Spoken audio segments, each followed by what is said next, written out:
जय हिंद guys. Now start our next video lecture. और अपनी कड़ी को हम लोग आगे बढ़ाते हैं। इसके पहले हम लोगों ने बात किया था कि अगर दो पॉइंट्स के कोऑर्डिनेट दिए हुए हैं तो अगर एक पॉइंट उनको इंटरनली डिवाइड्स करता है तो उसकी रेशियो क्या होगी। अगर एक्सटर्नली वो पॉइंट डिवाइड करता है तो उस पॉइंट का कोऑर्डिनेट कैसे निकालेंगे, हम लोगों ने इसके बारे में डिटेल्स में बात की। अब उस कड़ी को हम आगे बढ़ाते हैं। कहने का हमारा मतलब ये था, इसके पहले के वीडियो लेक्चर्स में हम लोगों ने बात की थी कि अगर हमारे पास ये कोई 2 पॉइंट्स है, एक पॉइंट्स ए है और एक पॉइंट्स बी है। ए का कोऑर्डिनेट x1 y1 ले लेते हैं और बी का कोऑर्डिनेट x2 y2 ले लेते हैं। और एक कोई पॉइंट P है जिसको इंटरनली डिवाइड करता है और वो रेशियो LM की है, L रेशियो M में डिवाइड करता है। कोई भी पॉइंट P दो पॉइंट्सों को A और B, तो हम कोऑर्डिनेट P का कैसे लिखते हैं। जो कोऑर्डिनेट होता है वो x इज इक्वल टू, यहाँ से टेक्निक भी बताया था, L x2 plus M x1 अपान L plus M। Similarly y कैसे निकालते हैं, y के लिए वही बात होगी। अब L का मल्टीप्लीकेशन y2 के साथ, L y2 plus M y1 अपान L प्लस M। ये मेरी बात हो जाती थी। अगर ये पॉइंट P जो A और B जो पॉइंट हैं, इनको जो लाइन ज्वाइन करता है, इसके अगर बाहर है, मतलब अगर एक्सटर्नल है, तो हम लोग कोऑर्डिनेट कैसे निकालेंगे। इजी वे, यहाँ जो प्लस हो जाता है बस वहाँ माइनस कर देते हैं, तो वो हमारा एक्सटर्नली अगर point P line joining the points A B है तो वहाँ माइनस हो जाता है, बात वही रहती। अब इस कड़ी को हम आगे बढ़ाते हैं। इसमें एक चीज़ ये है कि अब इसका एक पर्टिकुलर केस कि अगर ये point P A B line का मिड पॉइंट हो जाए, मतलब ये दोनों पॉइंट हैं, इन पॉइंट को ज्वाइन करने से जो लाइन ए बी मेरी बनेगी, अगर ये पॉइंट P मिड हो जाए, मिड का मतलब ये हो जाएगा कि अगर if L is equal to अगर M हो जाए तो हम लोग कैसे निकालेंगे। तो कुछ बात नहीं है, L is equal to M लिख दीजिए तो क्या आ जाएगा। बड़ा फेमस ये रिजल्ट है। तो x इज इक्वल टू, जहाँ M है वहाँ मैं L लिख दूँ, तो ये हो गया L x2 प्लस M की जगह L सब्स्टिट्यूट कर दिया जाए, L x1 अपान L प्लस M की जगह L लिखें दिस। अच्छा, अब L कैंसिल हो जाएगा तो क्या हो जाएगा, L 2L, तो x2 प्लस x1/2 हो जाएगा दिस x। सिमिलरली y अगर निकालेंगे तो ये मेरा आएगा y1 प्लस y2/2, ये मेरी बात आएगी दिस ईयर। तो कहने का हमारा मतलब ये हुआ कि अगर ये पॉइंट P जो पॉइंट ए बी को ज्वाइन करने वाली जो लाइन ए बी है, अगर उसके मिड में पड़ गया तो उसका कोऑर्डिनेट मेरा ये होगा दिस। अब हम इस कड़ी को आगे बढ़ाते हैं। अब जैसे एक और बड़ा इंपॉर्टेंट फार्मूला है कोऑर्डिनेट ज्योमेट्री में, वो ये है कि अगर हमारे पास कोई ट्रायंगल एक ABC है तो सबको पता है इसका सेंट्राइड कैसे निकालते हैं। वो जो मीडियन का जो कंसेप्ट है 9th ज्योमेट्री में वो बात है, कैसे निकालते हैं कि ये जो वर्टेक्स है इससे सीधे मिड पॉइंट BC को जो अपोजिट साइड है, इस वर्टेक्स के जो अपोजिट जो साइड है उसके मिड पॉइंट को मिला दीजिए, यहाँ से इसके मिड पॉइंट को मिला दीजिए और यहाँ से AB के मिड पॉइंट को मिला दीजिए। तो अगर इसका इंस्ट्रक्शन आप हाई स्कूल में किए हैं तो देखेंगे कि ये जो पॉइंट्स होता है, जो तीनों जो लाइन है, ये जो लाइन सेगमेंट है, एक पॉइंट पे इंटरसेक्ट करते हैं और जिस पॉइंट पे इंटरसेक्ट करते हैं उस पॉइंट को ही हम लोग सेंटर ऑफ द ट्रायंगल बोलते हैं या सेंट्राइड भी बोलते हैं। तो अब हम इसका कोऑर्डिनेट कैसे निकालेंगे। अगर ABC का कोऑर्डिनेट गिवन है तो फिर हम अब इस कंसेप्ट का यहाँ यूज करने जा रहे हैं। Now how can you find this. तो चलते हैं, अब इसकी बात हम लोग करते हैं यहाँ कैसे निकालेंगे। अगर किसी भी ट्रायंगल के वर्टिसेस के कोऑर्डिनेट अगर गिवन है तो how can you find this. तो देखते हैं, पहले एक ट्रायंगल बना लें। This is the triangle here, ये हम लोगों के कोई एक ट्रायंगल है, ABC नाम दे दिया, राइट। और A का जो कोऑर्डिनेट है वो हमने नाम दिया x1 y1, B का कहा ये x2 y2 है और सी का कहा x3y3 है। अच्छा जी जो मीडियन होती है वो कैसे निकालते हैं? मीडियन कैसे है कि ये जो वर्टेक्स ए के सामने जो साइड बी सी है उसके मिड पॉइंट को मिला दीजिए। तो चलते हैं, मान लेते हैं यल मिड पॉइंट है, मिल गया। ए सी का मिड पॉइंट मान लिया अगर यम है तो बी से मिला दीजिए हमको दिस। अब अगर ए बी का मिड पॉइंट अगर एन है तो सी से मिला दीजिए। और ये तीनों जो है ना मीडियन एक ही पॉइंट पे इंटरसेक्ट करते हैं, बी कीप इन माइंड। अच्छा, और जनरली जो रिप्रेजेंटेशन है इस पॉइंट का मैथमेटिक्स की दुनिया में, इसको हम लोग जी से रिप्रेजेंट करते हैं। अच्छा एक बात यहाँ और अक्सर देखने में आता है कि बिगिनर स्टूडेंट बड़ा वहाँ गलती कर जाता है। ये जो हमारा एल जिसको हम लोग मीडियन भी कहते हैं, ये जो मीडियन है और जो पॉइंट जी है, इनका जो कैरेक्टर होता है वो ये होता है कि वर्टेक्स से मतलब ए जी और जी एल का जो रेशियो होता है वो 2:1 होता है। वो लोग कन्फ्यूज में इसको 1:2 नहीं, वो 2:1 होता है। और जो डिवीज़न है 1:2 का दिस, वो हमारा साइड से लेके है। लेकिन जब हम लोग 2:1 कहते हैं, दिस इज द 2:1, तो वो वर्टेक्स से लेके है। मतलब ए जी जो होगा वो 2 होगा और जी एल जो होगा हमारा 1 होगा, तो 2:1 में होगा। Always be keep in mind. हमें तो मतलब वर्टेक्स से काउंट करेंगे तो 2:1 होता है। अगर यहाँ से लेंगे एल जी और जी एम की बात करेंगे तो वो 1 मेरा 2 होगा। तो मुझे उम्मीद है कि लिसनर अब गलती नहीं करेंगे, नहीं जनरली देखने में आता है कि इस कंसेप्ट में बड़ा गलती कर जाते हैं। तो चलते हम निकालते हैं कि जी का कोऑर्डिनेट कैसे होगा with the help of this formula. How can you find? तो चलिए देखा जाए। अब यहाँ देखें अगर हम लोग यल जो पॉइंट है, यल का जो भी कोऑर्डिनेट होगा वो क्या है? L is what? L is what? Mid point. ये mid point of line joining the points B and C है। तो जो यल का कोऑर्डिनेट होगा कैसे निकालेंगे? अभी हमने फार्मूला लिखा है कि मिड पॉइंट का फार्मूला जो कोऑर्डिनेट होता है वो x is equal to x1 plus x2/2 and y is equal to y1 plus y2/2, ये फार्मूला होता है। तो since L is the mid point of the B C, अच्छा बी और सी का कोऑर्डिनेट भी पता है, तो यल का कोऑर्डिनेट क्या होगा? Very easy. क्या लिखेंगे भाई? x2 plus x3/2 comma what y2 plus y3/2, ये हमारा जो है यल का कोऑर्डिनेट हो गया। This is the coordinate of the point L. अच्छा ए का कोऑर्डिनेट हमें x1 y1 पता है, ये भी है। अच्छा ए जी और जी एल जो है, जी जो पॉइंट है इस लाइन सेगमेंट ए एल को 2:1 में डिवाइड करता है। तो यूजिंग दिस फार्मूला हम लोग जी का कोऑर्डिनेट निकाल लेंगे। तो फिर कैसे निकालेंगे चलते हैं देख लेते हैं। अब अगर जी का हमारा कोऑर्डिनेट एक्स वाई हो दिस, और एक्स बार वाई बार भी कुछ आथर से लिखते हैं।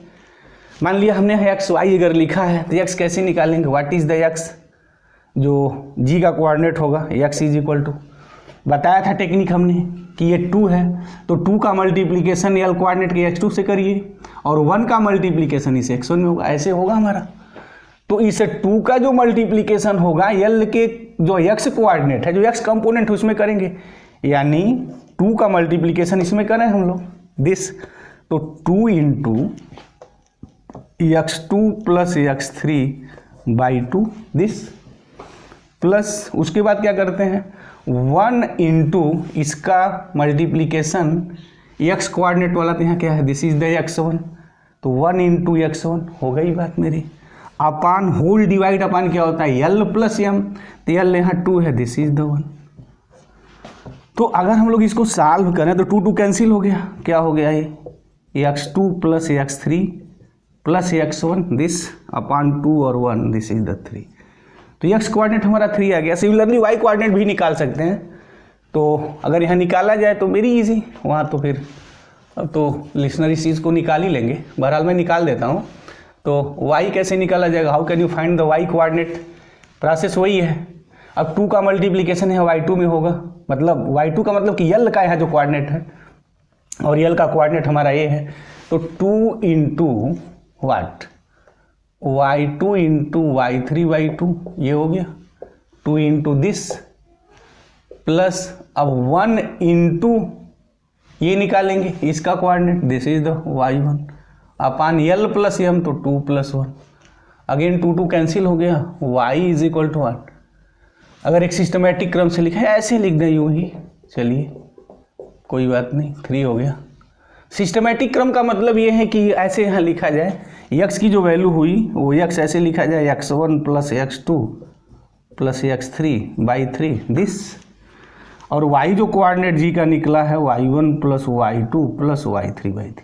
अच्छा, यहाँ लिसनर है जो इस वीडियो लेक्चर्स को सीरियसली वॉच कर रहा है वो ये कंफ्यूज ना हो कि हमने यहाँ यल का निकाल करके बात की, ताकि वो याद करने वाली बात नहीं है कि हमें क्या फार्मूले में यल ही निकालना पड़ेगा क्या, जो हम इस फार्मूले का डिराइवेशन करेंगे। How can you find the formula, नहीं ऐसी बात नहीं है। आप यम का ले लीजिए, एन का ले लीजिए, किसी का ले लीजिए, अप्लाई सेम कंसेप्ट, बात वही पाएंगे। तो हाथ कंगन को आरसी क्या दिखा देते हैं, चलते हैं, नहीं कहीं प्रॉब्लम ना हो जाए कि नहीं इसको तो वैसे ही निकाला गया है। नहीं, ऐसी कोई बात नहीं है। आप किसी पॉइंट को चॉइस कर लीजिए, जैसे हमने यहाँ एल को निकाला है, आप यम का निकाल लीजिए, एन का निकाल लीजिए, किसका ले लें। तो चलिए मान लीजिए हम यम का ले लें, अगर यम को लेंगे तब भी बात वही आएगी। अब यम क्या है यहाँ, what is the M, M is the mid point of the AC।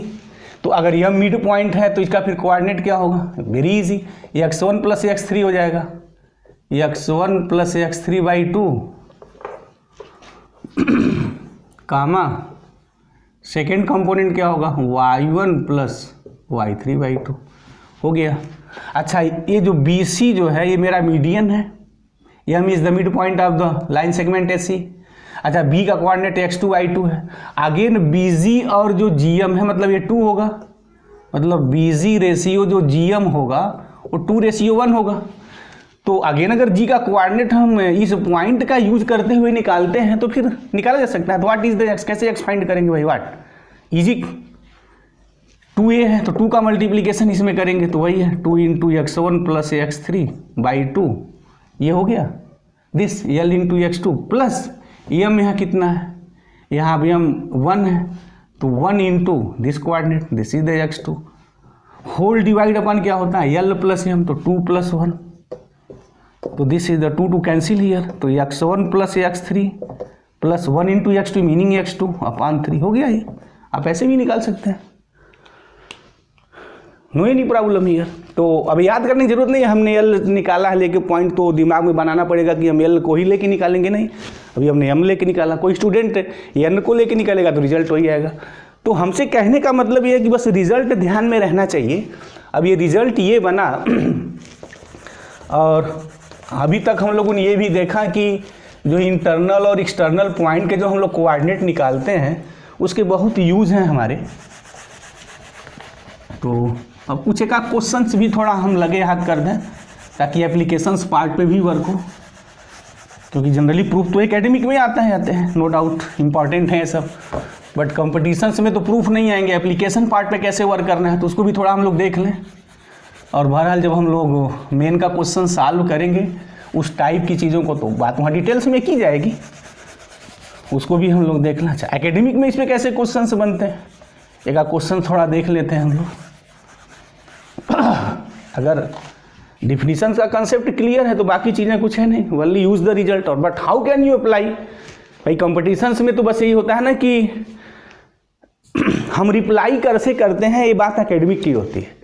Academic का हमारा जो इंडियन जो पैटर्न है एजुकेशंस का, वो तो बस ये सिखाता है क्वेश्चंस हैं, कुछ डिफिनिट सिनारियो पे थ्योरम हैं और हमारे वहाँ क्वेश्चंस हैं, तो हम उस चीज़ को रिप्लाई कैसे करेंगे हम ये सीखते हैं। बट कंपटीशंस वहाँ बात अलग हो जाती है, हम उस चीज़ को वहाँ अप्लाई कैसे करेंगे ना, क्योंकि वहाँ मुझे एप्लीकेशंस पार्ट पे वर्क करना है।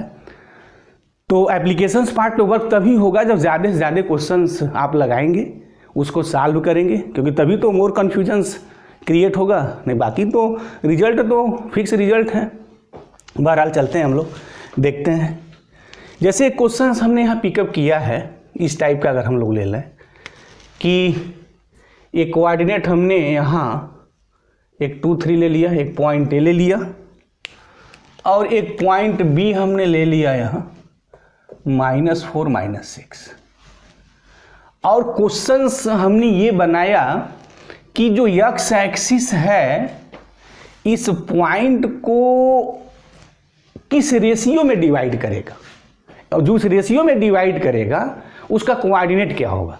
कहने का मतलब ये है कि अगर हम इसका थोड़ा जियोमेट्री फोटो बना दें, एक डायग्राम बना दें, तो बातें और क्लियर हो जाती हैं। ये हमारा एक्स एक्सिस है, सबको पता है। दिस थोड़ा पॉइंट को इंडिकेट करना, 2 3 कहाँ होगा, definitely this is in the first quadrant, ये फर्स्ट क्वाड्रेंट में होगा, तो 2 3 कहीं यहाँ होगा, दिस ये हो गया। तो इसका हमने नाम ए रखा है, तो चलिए ये रख दें, कोई बात नहीं। दोनों निगेटिव है तो हमारा ये थर्ड क्वाड्रेंट में होगा, common sense of the geometry.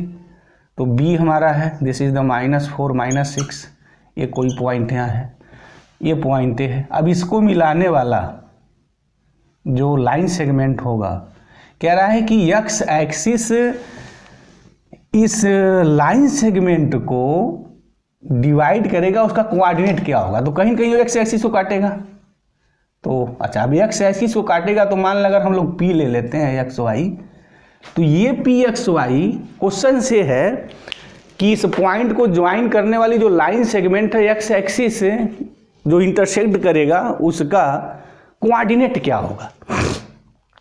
अगर ऐसा अगर क्वेश्चन अगर क्रिएट हुआ तो आप कैसे उसको लगाएंगे। वह सीधा सा फार्मूला है, वही जो बनना है वो तो बदलना नहीं है। X is equal to a L x2 plus M x1 upon M plus N. अच्छा बार बार कहते रहे हैं कि ये concept M y2 plus M y1 upon M plus N, ये बात बिल्कुल क्लियर होनी चाहिए। जो फार्मूला का एप्लीकेशंस है उसके जो कंपोनेंट्स जो वहाँ यूज में है वो क्लियर होना चाहिए। अगर वो क्लियर नहीं है तो there is a problem here. This and B x2 y2, यहाँ कोई पॉइंट P है राइट, जो डिवाइड कर रहा है इसको। अलग बात है इंटरनली एक्सटर्नली यहाँ नहीं है, बात यहाँ इंटरनली ही बात है, एक्सटर्नली रहता तो बात लिखी जाती। तो कैसे उसको डिवाइड करेगा। अब यहाँ L है और M है, ये बात हमेशा always be keep in mind the students here कि L और M कहाँ है, कैसे फार्मूलों में यूज किया गया है, वो ध्यान में रहेंगे तभी आप एप्लीकेशंस पार्ट पे अच्छे से वर्क कर पाएंगे। अदरवाइज रिजल्ट में एक गलती हुई तो सारी चीज़ गलत हो जाएगी। तो L में मल्टीप्लिकेशन x2 का है और M का मल्टीप्लिकेशन इसके x1 से। तो चलिए बहरहाल, तो अगर मुझे x निकालना हो तो कैसे निकालेंगे, how can find the x is the what here, ये भी है यहाँ। तो अगर हमने नाम भी दे दिया, चलते हैं नाम दे दें कुछ, x a को हम x1 y1 कह दें और b को मैं यहाँ x2 y2 कह दूँ, कुछ भी कहिए कोई फर्क नहीं पड़ता। बट एक बार जो नाम आप दे दीजिए, इंटायर द सोल्यूशन नाम वही रहना चाहिए, वो चेंज नहीं होना चाहिए, तो फिर गलती नहीं होगी। तो x इज इक्वल टू क्या लिखेंगे भाई, L x2 लिखते हैं तो -4L दिस, प्लस उसके बाद क्या लिखते हैं M हम x1 लिखते हैं तो M जो होगा x1 या 2M अपान इनका सम हो जाता है दिस। अच्छा y क्या होगा, वही y इज इक्वल टू, नहीं सॉरी यहाँ L/2 ना, देयर इज L/2। तो L/2 मतलब कि ये y2 मेरा -6 हो जाएगा, तो -6L हो जाएगा प्लस M y1, तो M और y1 मेरा 3 है तो 3M अपान इनका सम L प्लस M। अच्छा एक बात यहाँ ध्यान देना है कि पहली बार जब मैथमेटिक्स का क्वेश्चंस कोई बिगिनर स्टूडेंट लगाए तो उसको ये एडवाइस है कि जो क्वेश्चंस लिखे हैं ना कम से कम उनको 2-3 बार पढ़ें, क्योंकि उस जो क्वेश्चंस में ना उसी में जवाब छुपे रहते हैं। जैसे यहाँ एक मेन पॉइंट कहा गया कि ये जो लाइन सेगमेंट बनेगा एक्स एक्सिस कैसे डिवाइड करेगा, मतलब मुझे एक्स एक्सिस की बात करनी है। तो एक्स एक्सिस पर जहाँ भी ये लाइन सेगमेंट इंटरसेक्ट करेगा, एक कॉमन सेंस की बात है, एक्स एक्सिस पे वाई कोऑर्डिनेट की वैल्यू 0 होती है।